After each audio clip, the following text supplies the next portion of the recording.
தாய் தமிழ் உறவுகளுக்கு வணக்கம். மீண்டும் திமுகவிடம் அடைக்கலம் கேட்டார் ராகுல் காந்தி. மீண்டும் திமுகவிடம் அடைக்கலம் கேட்டார் ராகுல் காந்தி என்ற தலைப்பில் இந்த காணொளியை காண்கிறோம்.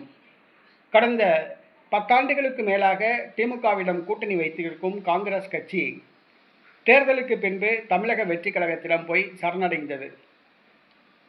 கடந்த பாராளுமன்ற தேர்தலில் திமுக கூட்டணியில் 10 தொகுதிகளில் போட்டியிட்டு 10லும் வெற்றி பெற்றது காங்கிரஸ் கட்சி. இந்த முறை தமிழக வெற்றி கழக கூட்டணியில் இணைந்துள்ளது. தமிழ்நாட்டில் உள்ள மொத்தம் 40 தொகுதிகளில் 20 தொகுதிகள் தமிழக வெற்றி கழகத்திடம் கேட்டு பெற்றுவிடலாம் என்ற நம்பிக்கையில் காங்கிரஸ் இருந்தது.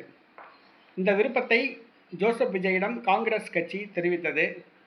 ஜோசப் விஜய் அதிர்ச்சி அடைந்தார். மொத்தமுள்ள 40 தொகுதிகளில் காங்கிரஸுக்கு 20 தொகுதிகள் கொடுத்துவிட்டால் மீதியுள்ள 20 தொகுதிகள் விடுதலை சிறுத்தை கட்சி, மார்க்சிஸ்ட் கம்யூனிஸ்ட் கட்சி, இந்திய கம்யூனிஸ்ட் கட்சி, மதிமுக, இந்திய யூனியன் முஸ்லீம் லீக் உள்ளிட்ட கட்சிகளுக்கு கொடுத்தது போக தனக்கு 5 தொகுதிகள் கூட கிடைக்காது என்பதால் காங்கிரஸ் கோரிக்கையை நிராகரித்தார். காங்கிரசுக்கு 5 தொகுதிகள் கூட கொடுக்க முடியாது என்ற மனநிலைக்கு ஜோசப் விஜய் வந்துள்ளார்.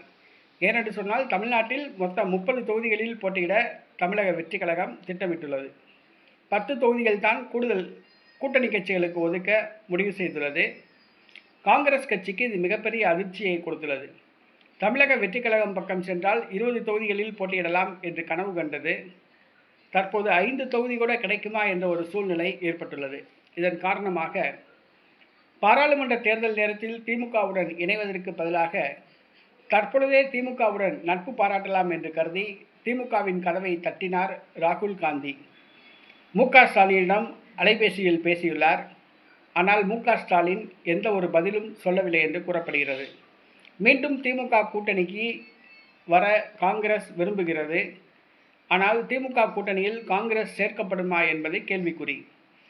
இந்தியா கூட்டணியில் இருந்து திமுக விலக திட்டமிட்டுள்ளது.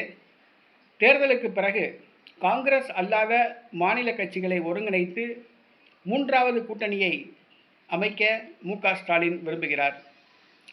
அரவிந்த் கெஜ்ரிவால், மம்தா பானர்ஜி, அகிலேஷ் யாதவ், ஜெகன்மோகன் ரெட்டி, லாலு பிரசாத் யாதவ், பிஜு ஜனதா தளம் தலைவர் நவீன் பட்நாயக் உள்ளிட்ட பல மாநில கட்சி தலைவர்களை ஒன்று திரட்டி பாஜக காங்கிரஸ் அல்லாத 3வது கூட்டணிக்கு தலைமை தாங்க முயற்சி செய்கிறார்.